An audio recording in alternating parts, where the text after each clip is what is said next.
Shalom. Welcome to your Break Awakening. We are going to have a little chit chat about personal convictions. Okay. So let's just talk. I will do a little bit of educating because I really think that in religious sectors, we get super confused about what words actually mean.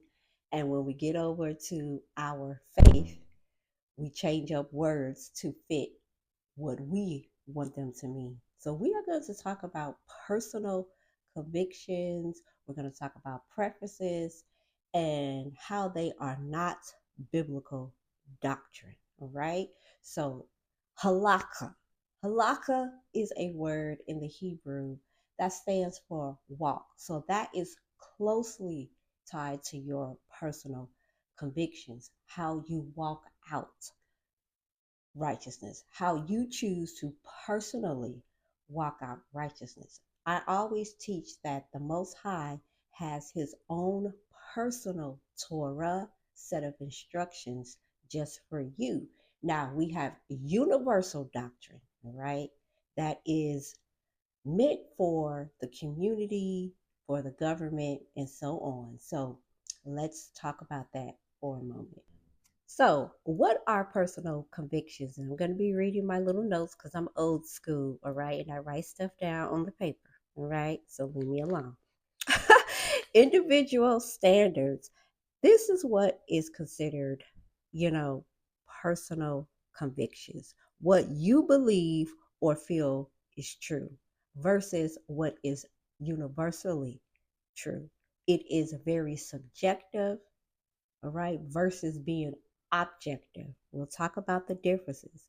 This is your personal moral standards or your personal code of ethics that guides your lifestyle. So, heavy on the lifestyle, your personal convictions guide your lifestyle. Your personal convictions are not always Torah or biblical laws, statutes, or commandments. Your personal convictions show others how you function, and these convictions will shape your identity. So, how you show up in the world will show people what you are convicted of. Now, having personal convictions will help you to build boundaries, they will help you to choose communities, and your personal convictions will connect you to like minded people. But your personal convictions are not biblical doctrine or Torah. Even in the court system will treat your personal convictions with importance, all right? But if your personal convictions go against law and you break a law, now you are a criminal, you are going to be held, right, for that. You are going to be put on trial, hopefully, I guess. You know, we live in the United States, but you're supposed to be put on trial, put before the people to hear your story, to hear your intent, and so on. Did you purposely break the law? Did you break the law by accident because your moral ethics, codes, personal convictions, you know, you felt compelled to do that thing, but you didn't know? So there's different penalties and so on. So you get what I'm saying, all right? Doctrine. Let's talk about doctrine. And before I talk about doctrine, let's talk about preferences because preferences are different from personal convictions. All right. A lot of us teach our personal convictions and teach even preferences, and you can feel strongly about a preference. A preference is closely tied to your personal convictions. But you know what a preference does? You can change it based on emotion. You can change your preference based on emotion. All right. So, personal convictions and preferences are different. Your personal conviction, you are not changing that because you are emotional. That is your personal compass, your personal code of ethics, what you stand on. You don't care if the whole wide world is doing something, you are personally not going to do it. preferences is I prefer fried chicken over baked chicken. But if you give me some really good baked chicken, honey, I'll eat it. Preference, right? So we've got to stop teaching preferences and teaching personal convictions. I always say you can share your personal convictions because personal convictions will help others to understand some things, right? So you share your testimony, you share your personal conviction, but you don't teach it as biblical doctrine. Now, doctrine is the framework that a society abides by to teach them how to live harmoniously. The framework is your blueprint to support, to build, and to direct communities. This dictates the flow of control, which is a repeatable process. So, that is what Torah or the set of instructions is for. Even Torah, I always use the daughter of Zelophehad to say that Torah can be amended. So we see throughout time how a set of instructions can be amended. All right, amended.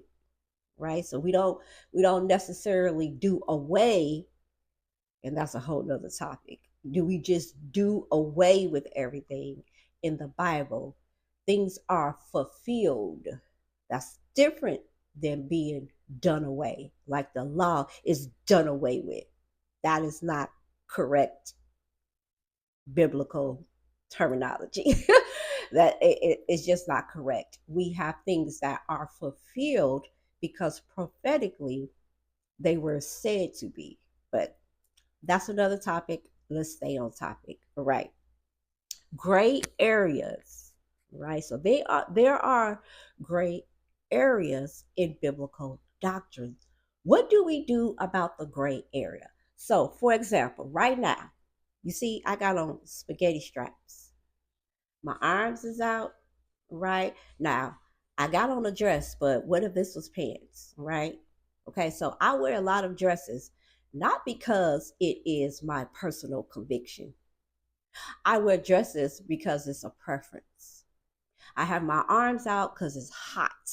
Okay, it's been 90 degrees for the last 2, 3 days in North Carolina. And I like to wear my arms out. Some people do not like to wear their arms out. Some people in religious sectors teach that modesty is not showing your arms, all right? They teach that modesty is not wearing pants, right? And they teach that as doctrine. And it's 2026. By now, we should understand that that is false. But I know there's a lot of people that is just living on stale bread, right? They're living on bread that's moldy, wrong, and they teaching it as doctrine. So my personal preference is dresses, but I wear pants, right? I wear pants at the same time, right? So personal conviction is I don't show too much cleavage. I don't have a split going all the way up to, my upper thigh. I'm not wearing clothes that is considered too tight.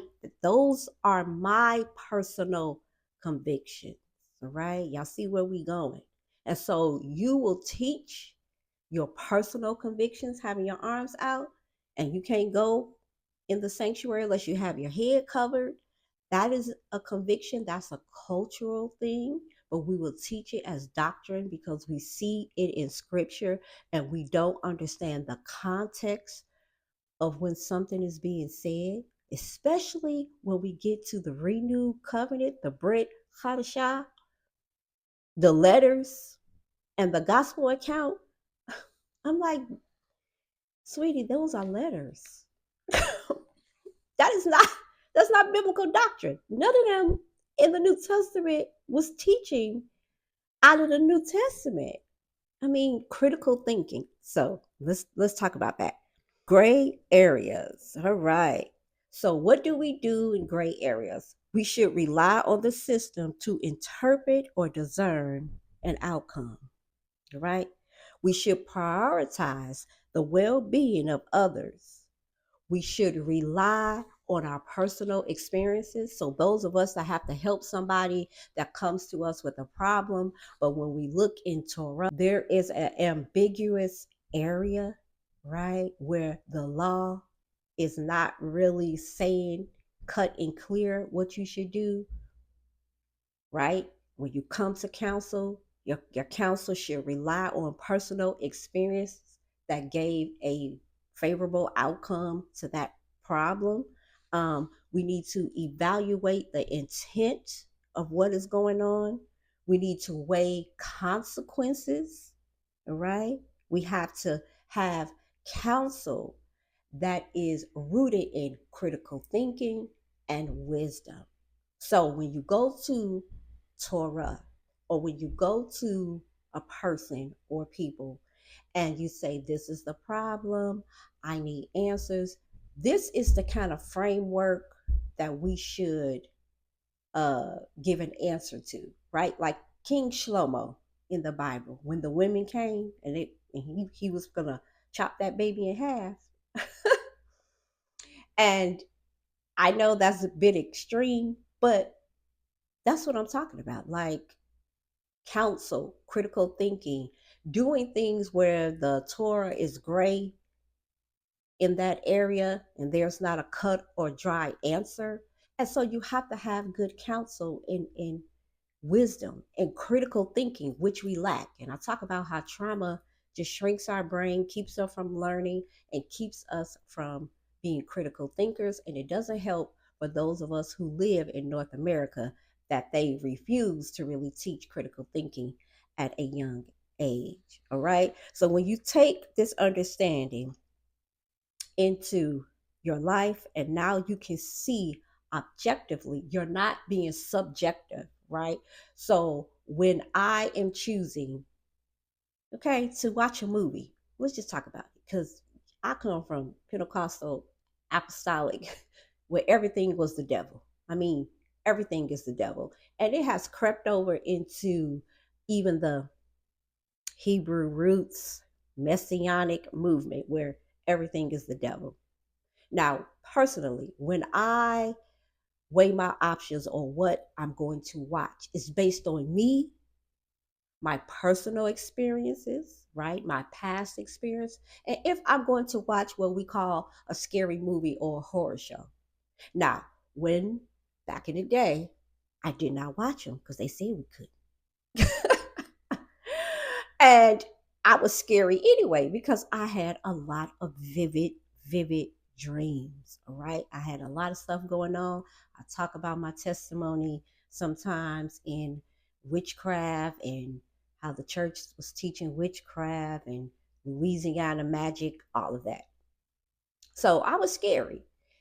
Now, now that I am a mature, hopefully, a mature, right, person who is a part of the kingdom, who has critically thought about certain things before I do something. I think I take into that framework, right? I look there and I say, is this thing really gonna mess with me? Because I watched a scary show before. Hey, American Horror. The one, was it the circus one? Child, I don't know. And that was the last time I watched American Horror. I watched the whole series. Now, some people can watch American Horror and it doesn't mess with them. So your personal conviction say, well, why would you watch that? That's you. There's no Torah that says that, right? This is the gray area. But your personal conviction says, I don't watch that. But I did, right? Because of the background, right? And I thought I could handle it, right? And this is when I was like, oh, I can handle this. Child, please. Now, for people who watch American Horror and nothing happens to you, right? Because my children, they'll watch it and they think it's dumb, right? They think it's stupid. But because of my background and because of my past, I was like, nope, you can't even watch it. Because I guess I took it in and I absorbed it. And I am the type of person that when I watch TV, sometimes I will absorb it. That means I will take in the energy because I'm nosy. I like to research. I'm like, oh, is this a true story? And I'm researching. just being a whole nerd. Just can't even watch the show. I'm researching, gotta understand the background to it. And when I found out the background and everything, and I was like, oh, then my discernment kicked in.